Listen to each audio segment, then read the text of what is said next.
شروع اللہ کا نام لے کر جو بڑا مہربان نہایت رحم والا ہے۔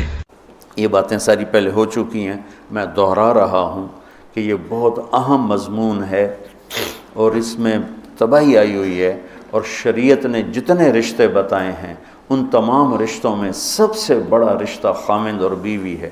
والدین کا بھی اتنا اہمیت قرآن نے نہیں بیان کی، بہن بھائیوں کی اتنی اہمیت بیان نہیں کی کہ والدین کے لیے چند آیات، بہن بھائیوں کے لیے چند آیات، باقی رشتوں کے لیے چند آیات، اور خامند بیوی کے لیے سینکڑوں آیات ہیں، سینکڑوں۔ قرآن بھرا پڑا ہے کہ یہ رشتہ بچ جائے، چونکہ باقی رشتے ٹوٹتے نہیں، یہ ٹوٹ جاتا ہے۔ میرا باپ سے رشتہ، میری اطاعت اور فرمان برداری ہو یا نافرمانی ہو، میں اپنے باپ کا بیٹا ہوں۔ میں اپنی ماں کو تنگ کرتا ہوں یا خوش رکھتا ہوں، میں اپنی ماں کا بیٹا ہوں، یہ رشتہ نہیں ٹوٹتا۔ میری بھائی سے لڑائی ہے یا صلح ہے، یہ رشتہ نہیں ٹوٹتا، لیکن خامند بیوی کا رشتہ ٹوٹ جاتا ہے، ایک بول پہ ٹوٹ جاتا ہے۔ تو ایک بات رہ گئی تھی کہ لباس آدمی اپنی پسند کا خریدتا ہے۔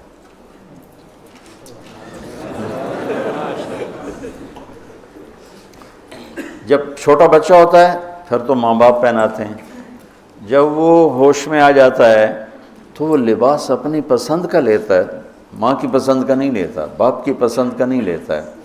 تو لفظ لباس میں اشارہ ہے کہ والدین کو چاہیے کہ شادی میں اپنی بیٹی اور بیٹے کی پسند کا خیال رکھیں۔ یہ لفظ لباس بتا رہا ہے کہ جب ہم چھوٹے تھے ہمیں ماں باپ جو پہناتے تھے ہم پہن لیتے تھے، جب سے ہم نے شعور میں قدم رکھا ہے تو اب ہم اپنا لباس خود ہی خریدتے ہیں، چاہے وہ نیلا ہو، پیلا ہو، کالا ہو، سفید ہو۔ مجھے سفید پسند ہے، زندگی گزر گئی سفید کرتے شلوار میں۔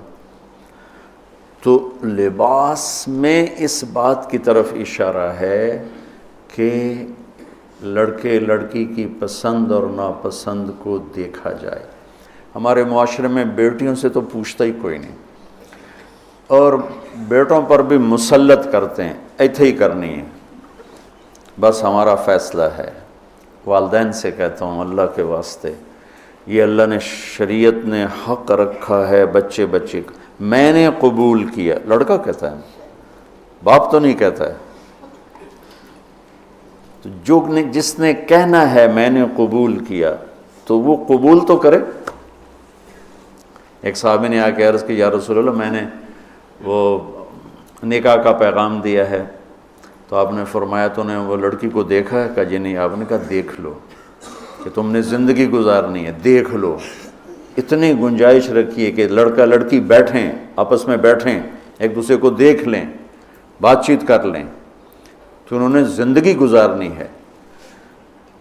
تو ہمارا ماحول ہے کہ یہ بھی ہندو سے آیا ہوا معاشرہ ہے کہ وہ ذات پات میں پھنسے ہوئے تھے، بس ہم نے راجپوتوں میں کرنا اور کہیں نہیں کرنا، ہم نے جاٹوں میں کرنا اور کہیں نہیں کرنا، ہم نے ارائیوں میں کرنا اور کہیں نہیں کرنا، ہم یہ ہیں، ہم اس کے علاوہ اور کہیں نہیں کرتے۔ یہ پورے ہمارے ماحول میں ایک چیز رچی ہوئی ہے۔ کتنے بچے میرے پاس آتے ہیں، بچیوں کے فون آتے ہیں، ماں باپ زبردستی شادی کر رہے ہیں، میرا دل نہیں کر رہا لیکن وہ زبردستی کر رہے ہیں۔ تو اگر زبردستی کریں تو پھر مان جاؤ، قربانی دے دو، پھر بغاوت نہ کرو، قربانی دے دو۔ چونکہ ایک اس کے ضد میں انتہا کی بات ہو رہی، وہ ہے کورٹ میرج، کہ بعض بچے بچیاں اتنے باغی ہو جاتے ہیں کہ وہ عدالت میں جا کے اپنا نکاح کر لیتے ہیں۔ میں اس کو ٹھیک نہیں سمجھتا کہ ماں باپ کی دعائیں ہمیشہ کے لیے ختم ہو جائیں گی۔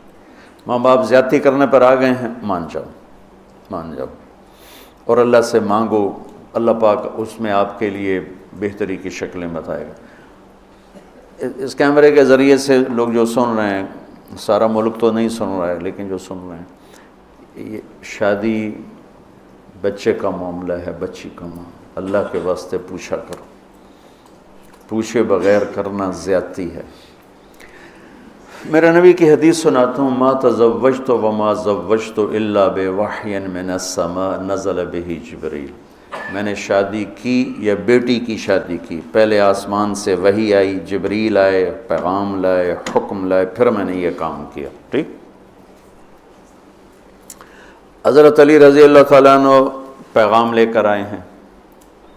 پہلے ابوبکر صدیق نے رشتہ مانگا، آپ خاموش یعنی انکار۔ عمر رضی اللہ تعالیٰ عنہ نے بات کی، خاموش یعنی انکار۔ عبد الرحمن بن عوف نے حضرت علی سے کہا تم جاؤ۔ وہ فرمانے لگے میں تو بہت غریب ہوں، میرا تو گھر بھی اپنا نہیں، مجھے دے دیں گے؟ کہاں دے دیں گے، تم جاؤ۔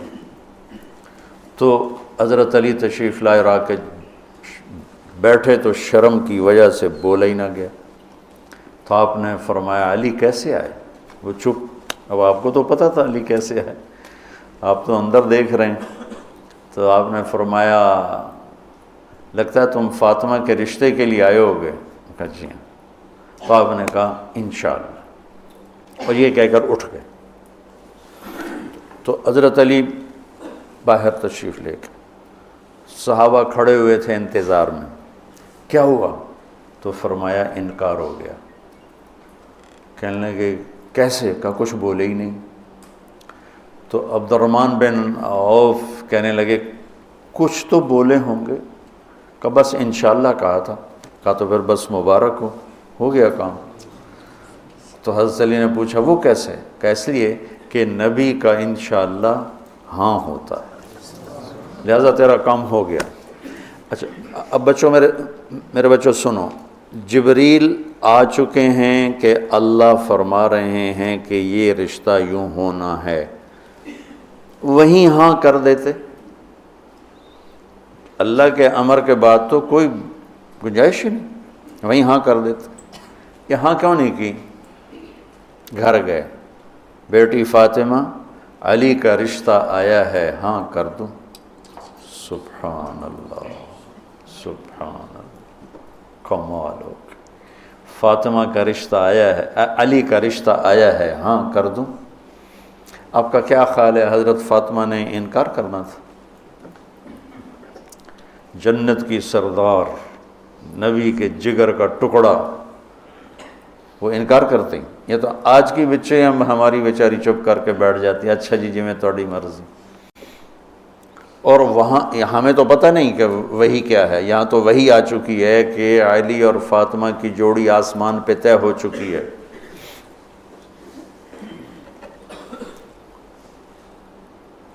حضرت فاطمہ رضی اللہ تعالیٰ عنہ کے اقرار کے بعد آپ باہر تشریف لائے۔ وہیں اقرار کیوں نہیں کیا؟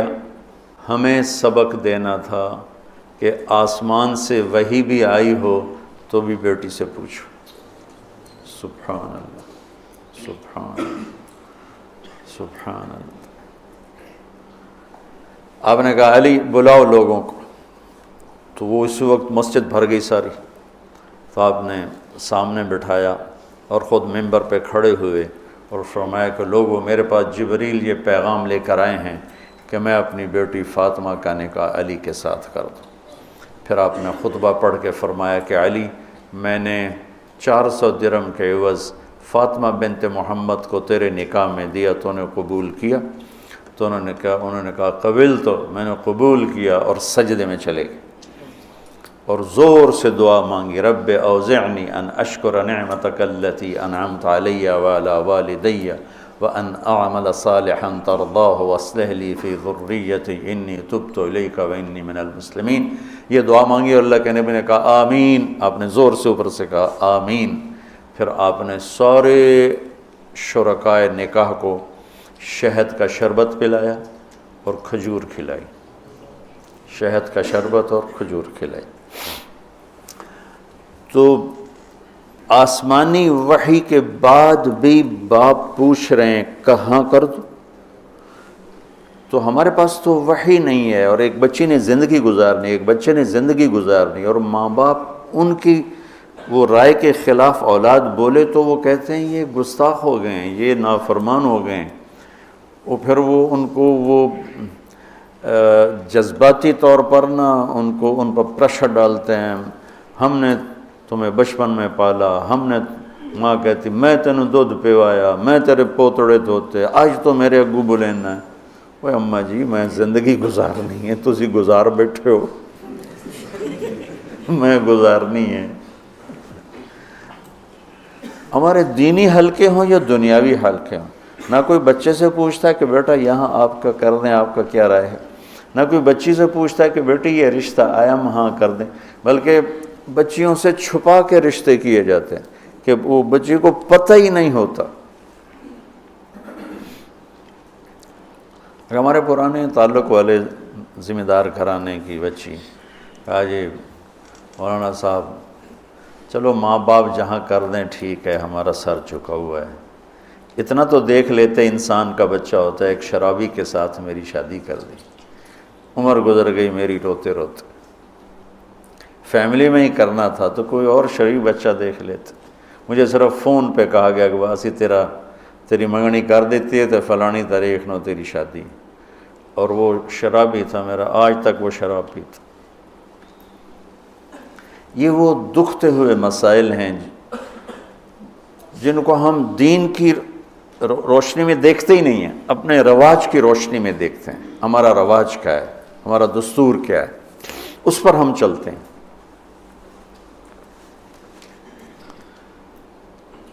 تو میرے نبی نے ہم عمر سے شادی کی، سودا، عمر سے بڑی سے شادی کی، خدیجہ، کم عمر سے شادی کی باقی ساری بیگمات، خاص طور پہ حضرت عائشہ، مطلقہ سے شادی کی زینب، بیوہ سے شادی کی خدیجہ، حفصہ، کنواری سے شادی کی عائشہ رضی اللہ تعالیٰ عنہ، مالدار سے شادی کی خدیجہ، غریب سے شادی کی جویریہ، باندھی ہو کر آئی ہیں، ہمسر سے برابری میں شادی کی ام سلمہ، ام حبیبہ، اپنے خاندان میں شادی کی عائشہ، ام حبیبہ، ام سلمہ، یہ حفصہ، یہ قریش ہیں۔ خاندان سے باہر قوم میں شادی کی، جویریہ، میمونہ، قوم سے بھی باہر یہود میں شادی کی، صفیہ رضی اللہ تعالیٰ عنہ۔ یہ کتنی نسبتیں ایک عورت کی بن سکتی ہیں، ان سب میں میرے نبی نے شادی کی۔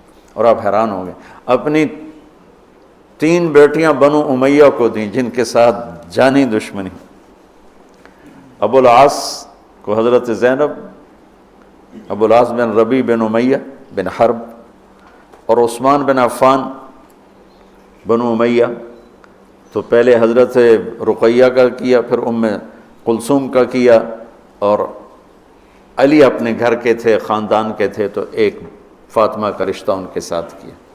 اور حضرت عثمان کے نکاح میں جب حضرت ام کلثوم کا بھی انتقال ہوا تو آپ نے فرمایا میری 100 بیٹیاں ہوتی اور اس طرح مرتی، 100 کی 100 عثمان کے نکاح میں دیتی۔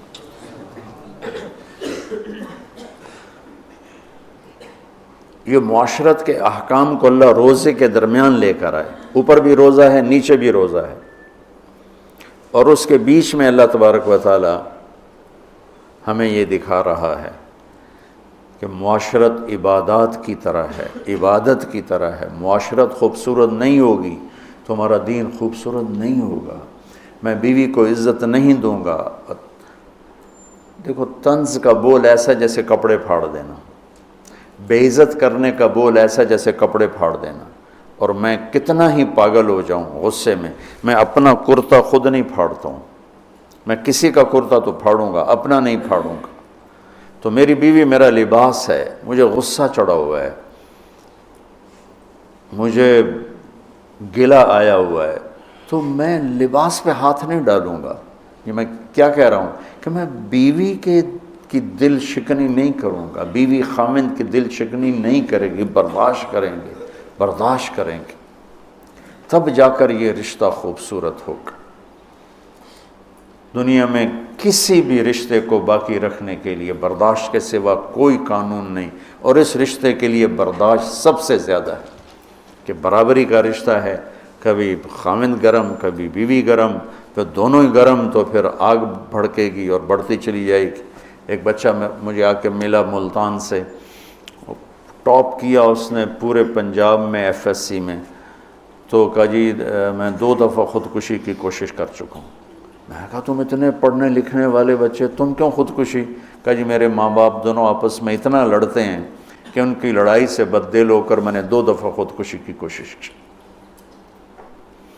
تو میرے نبی نے 11 گھر آباد کر کے ہمیں زندگی سکھائی ہے کہ اس خوبصورت رشتے کو کیسے نبھانا ہے۔